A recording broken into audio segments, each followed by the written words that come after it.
നമസ്കാരം, ഷെരീഫ്. മറ്റൊരു ബിസിനസ് വിശേഷത്തിലേക്ക് എല്ലാവർക്കും സ്വാഗതം. ഇന്ന് നമ്മൾ ഡിസ്കസ് ചെയ്യുന്നത് ബിസിനസ് ലോണുകളെ കുറിച്ചാണ്. 99% ബിസിനസ്സുകാരും ലോൺ എടുത്തിട്ട് തന്നെയാണ് ബിസിനസ് ചെയ്യുന്നത്. അതിൽ നമുക്ക് തെറ്റുകളൊന്നും പറയാൻ കഴിയില്ല. കാരണം ബിസിനസ് ഇന്ന് ധാരാളം സ്റ്റോക്കുകൾ ആവശ്യമുള്ള ബിസിനസ്സുകളായിരിക്കാം. അതേപോലെ തന്നെ ഒരുപാട് കസ്റ്റമർ നീഡ്സുകൾ ഫുൾഫിൽ ചെയ്യേണ്ട ബിസിനസ്സുകൾ ഉണ്ടാവും. അപ്പോൾ ഇതിനൊക്കെയുള്ള സാമ്പത്തിക സ്ഥിതി പല ബിസിനസ് ഓണേഴ്സിനും ഉണ്ടാവാറില്ല. അപ്പോൾ അവരെന്ത് ചെയ്യും? ബിസിനസ്സിലേക്ക് ആവശ്യമായിട്ടുള്ള ലോണുകൾ എടുക്കും. ആ ലോണുകൾ കൃത്യമായി EMI അടച്ചു പോവുകയും ചെയ്യും. എന്നാൽ ചില ബിസിനസ്സുകളിൽ ഉണ്ടാവുന്ന ലോണുകൾ നമ്മൾ ഈ പറയുന്ന രൂപത്തിലല്ല. ഒരു ലോണിൻ്റെ EMI അടയ്ക്കാൻ വേണ്ടി അടുത്ത ലോൺ എടുക്കുന്ന ബിസിനസ്സുകൾ ഇന്ന് ധാരാളമുണ്ട്. ഫിനാൻഷ്യൽ ക്രൈസിസ് നേരിടുന്ന ഇത്തരം ബിസിനസ്സുകൾ കൃത്യമായിട്ട് അവരുടെ പ്രോബ്ലം എന്താണ് എന്നുള്ളത് ഐഡൻറ്റിഫൈ ചെയ്യാതെ കൂടുതൽ നിക്ഷേപങ്ങൾ ലോണായിട്ട് ബിസിനസ്സിലേക്ക് കൊണ്ടുവന്നുകൊണ്ടിരിക്കുക ചെയ്യാം. ഇവരെ എവിടെ ചെന്ന് അവസാനിക്കും എന്ന് പോലും അവർക്കും ഈ കാണുന്ന ആളുകൾക്കൊന്നും ബോധ്യം ഉണ്ടാവില്ല. ഇത്തരം ബിസിനസ്സുകാരെയാണ് മെയിൻലി ഈ ഫിനാൻസിയേഴ്സ് ഫോക്കസ് ചെയ്യുന്നത്.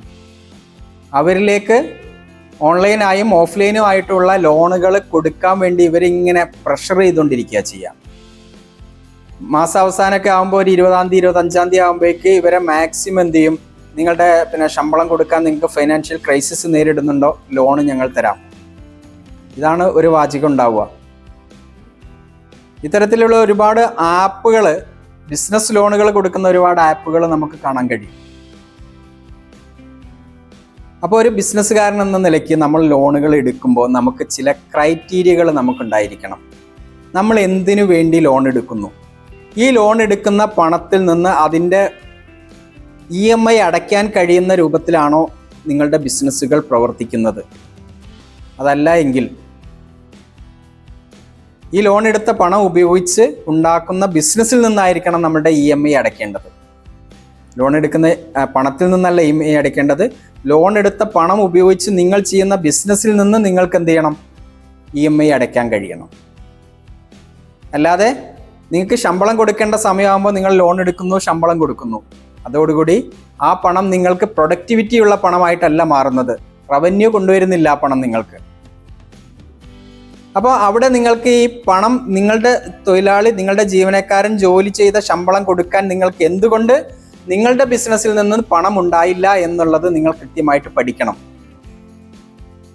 അവിടെ പല കാരണങ്ങൾ കൊണ്ട് നിങ്ങൾക്ക് ബിസിനസ്സിലെ പ്രശ്നങ്ങൾ നിലനിൽക്കുന്നുണ്ടാവും. അതിൻ്റെ റൂട്ട് കേസുകളെ പഠിച്ചുകൊണ്ട്, ചിലപ്പോൾ നിങ്ങളുടെ പ്രൊഡക്റ്റ് വാങ്ങാൻ കസ്റ്റമേഴ്സ് നിങ്ങളെ സമീപിക്കാത്തത് കൊണ്ടായിരിക്കാം. ധാരാളം കസ്റ്റമർ നിങ്ങളുടെ ബിസിനസ്സിലേക്ക് വരുന്നുണ്ടാവില്ല. നിങ്ങളുടെ ബിസിനസ്സിനെ കുറിച്ചുള്ള അവയർനെസ്സുകൾ നിങ്ങൾ കൊടുക്കുന്നത് വളരെ കുറവായിരിക്കാം. അതല്ലെങ്കിൽ നിങ്ങൾക്ക് യുണീക്കായിട്ടുള്ള പ്രൊഡക്റ്റുകൾ നിങ്ങൾ സെല്ല് ചെയ്യുന്നുണ്ടാവില്ല. ഇവിടെ നിങ്ങൾ വീണ്ടും വീണ്ടും ലോൺ എടുത്തുകൊണ്ട് നിങ്ങളുടെ ബിസിനസ്സിലേക്ക് കൊണ്ടുവരികയും നിങ്ങളുടെ നിത്യച്ചെലവുകൾക്കും നിങ്ങളുടെ യൂട്ടിലിറ്റി ബില്ലുകൾക്കും നിങ്ങളുടെ ശമ്പളവും നിങ്ങളുടെ മറ്റുള്ള കാര്യങ്ങൾക്കും വേണ്ടി മാത്രം ആ പണം ഉപയോഗിക്കുകയും ചെയ്യുമ്പോൾ നിങ്ങൾ വലിയ ക്രൈസിസിലേക്കാണ് വീണ്ടും പോകുന്നത്. കാരണം ഈ ഫിനാൻസ് കമ്പനികളൊക്കെ അവർ നിങ്ങളോടുള്ള സ്നേഹം കൊണ്ടല്ല നിങ്ങൾക്ക് ലോൺ തരുന്നത്. അവരെന്തിനാ ലോൺ തരുന്നത്? അവരുടെ ബിസിനസ്സാണത്.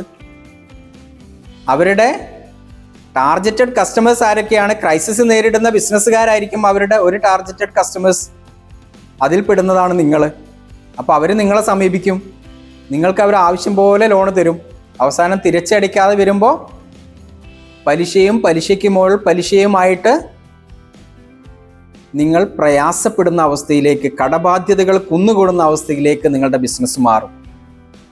അതുകൊണ്ട് നിങ്ങളുടെ ബിസിനസ് ഇത്തരത്തിലുള്ള ലോണുകളെ നിങ്ങൾ ബിസിനസ് ഡിപ്പെൻഡ് ചെയ്യുന്നുണ്ട് എങ്കിൽ നിങ്ങളുടെ ബിസിനസ്സിൻ്റെ യഥാർത്ഥ പ്രോബ്ലത്തെ നിങ്ങൾ കണ്ടെത്താൻ വേണ്ടി ശ്രമിക്കുക.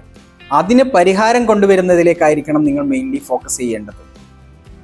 അതിന് പരിഹാരം കൊണ്ടുവരാതെ നിങ്ങളുടെ ബിസിനസ്സിലേക്ക് നിങ്ങൾ എത്ര പണം നിങ്ങൾ നിക്ഷേപം നടത്തിയിട്ടും നിങ്ങളുടെ ബിസിനസ്സിൽ നിന്ന് പ്രോഫിറ്റബിലിറ്റി ഉണ്ടാക്കിയെടുക്കാൻ നിങ്ങൾക്ക് കഴിയാതെ വരും. അപ്പോൾ ഇന്നത്തെ വീഡിയോ നിങ്ങൾക്ക് ഉപകാരമായി എന്ന് ഞാൻ കരുതുന്നു.